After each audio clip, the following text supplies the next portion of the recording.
Hello all my YouTube friends. Welcome back to another week of What's for Dinner. I am putting together some enchiladas on this night, showing you some of the ingredients there. Here's a look at my ground beef. It's all frying up in the skillet. And I'm going to use these two cheeses, the enchilada sauce, and the tortillas to put these together. Alright, so I have added in some cheese with my meat, and I like that little trick because it kind of helps to hold it together instead of just the loose ground beef. And I let that simmer together for just a few minutes, and now I am putting my meat out on these tortillas. I'm notorious for overstuffing these, so I'm trying to not do that this time around. And so I'm gone back now and put my shredded cheese on there. And I have a tried and true enchilada recipe that I've used for many years. I want to show that sometime. But tonight I'm just kind of putting it together as I feel like it. So I've added a little bit of the red enchilada sauce in the bottom of this dish and a little bit of milk to kind of thin it out. The red sauce can be pretty overpowering sometimes. And so I've thinned it out with just a little bit of milk, kind of tamed down that intense enchilada sauce flavor. And now I am just rolling these up and adding them to my pan. These turned out so good, and I wanted something quick. That's why I didn't use my usual recipe. It has a few more ingredients, a few more steps, and I just wanted to be quick tonight, and these just did not disappoint. I was so pleased with them. Alright, so my pan is almost full, and then I'm just going to top them with the enchilada sauce and the cheese and put them in the oven.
Here's the final product. I did decide to put some black olives on there partway through the baking time. These baked for about maybe 20 minutes or so on 375. They were really good. The olives just kind of set them off. That's probably more than I would normally use, but I just wanted to finish off the few that I had. We used our toppings, of course, to just add to the delicious flavor, and it was a great Mexican meal. Smoked sausage and sauerkraut is one of James' favorite meals. I used these Johnsonville hot links and served it with this German sauerkraut that I picked up at Aldi and some leftover mashed potatoes. It was a delicious meal. Okay, here's what we're having for dinner tonight. This is the sauerkraut and the Johnsonville hot smoked sausage, side of cottage cheese, leftover mashed potatoes, and a half of a Hungarian pickled pepper. They're pretty spicy. That is what we are having for dinner tonight. Super quick and easy. Alright, this is some Southern food at its finest. We have pinto beans and cornbread, some chow chow on the side. If you're not familiar with chow chow, Southern hot chow chow, it's kind of a mix of various kinds of, I don't know, let's see, cabbage, water, vinegar, sugar, onions, green jalapeno peppers, red pepper, salt, turmeric, and spices. My mom used to make this from scratch. Her mom made it from scratch. I've never, but we always buy it usually at the Amish grocery store. So I've got some chow chow on the side, collard greens, a piece of tilapia, some of this Frisch's tartar sauce, and green onion. Oh, and then this hot Hungarian pickled banana peppers. Got some of those on top. This was my favorite meal growing up as a kid, the soup, beans, and cornbread. That's what we called it. And as an adult, I still love it just as much. So that's what we're having for dinner tonight. Cornbread, by the way, homemade cornbread. Yes, yes, delicious. All right, tonight for dinner we're having melt-in-your-mouth chicken, Parmesan cheese, mayonnaise, garlic powder, seasoning salt, pepper. That are the few ingredients necessary to pull this together. I'm just going to use this little baking dish here. I've already got it sprayed with some cooking spray. I'm going to take my chicken breasts and I'm going to slice those horizontally just to make them thinner because they're really, really big ones. And I'm going to get together the sauce that you put your chicken in.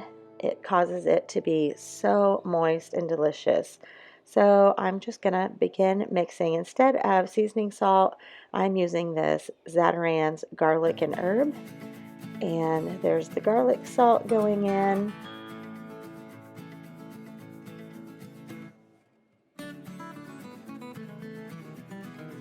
Next, we're adding in the black pepper.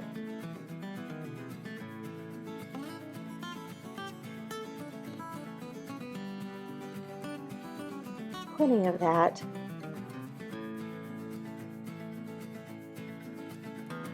And finally, the Parmesan cheese.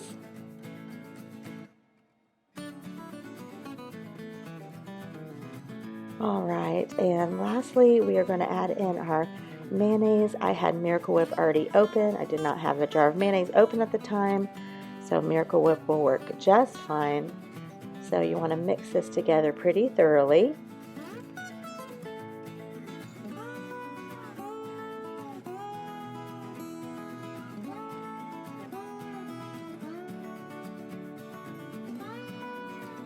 And I decided to add just a little bit of water to mine to thin it out just a little bit more.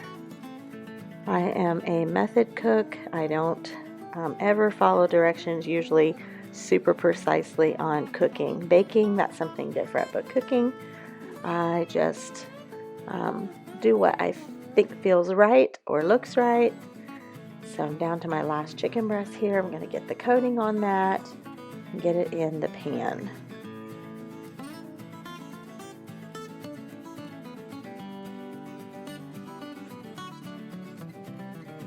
All right, and we are ready to pop these in the oven. And here they are, our delicious melt-in-your-mouth chicken. Very, very moist, very delicious. And I decided to add that to the leftover pinto beans from the night before, some collard greens. I cooked some hominy, and I left a little piece of my cornbread plain with some butter so I could eat that with my green onion because that is delicious to me. This was great. And I'm basically saving the best for last. I'm going to show you my peach cobbler recipe. I'm using a small can of peaches. Normally I use the larger can. It's about 30 ounce or so. This is just the smaller 15 something or other ounce. And instead of 1 cup, 1 cup, 1 cup, the cuppa recipe, I'm using a half a cup of each of these ingredients: sugar, self-rising flour, and milk. If I were making the full 9x13 with double the peaches, it's 1 cup of flour, 1 cup of sugar, 1 cup of milk. So I cut this one in half for just the two of us, added in a little splash of vanilla there, and getting this all mixed together. I love this recipe because I generally have all the ingredients. As long as I keep a can of peaches in my pantry, I can pull this together in no time. So there I am pouring the mixture on top of the peaches. You don't drain the peaches, you need all of that broth to cook this just right. Juice, not broth, juice. Now I am adding in some little pats of butter. You can also melt this and drizzle it throughout. But again, like I generally say on these recipes that I learned from my mom, I do it like she did, and that's just put the little pats of butter around. So here it is out of the oven. Oh my goodness, this recipe is just never fail. It's delicious. Served with a scoop of ice cream or drizzle a little milk or cream over the top. It's just a winner every time. So I hope you've enjoyed this video. Come back for the next one.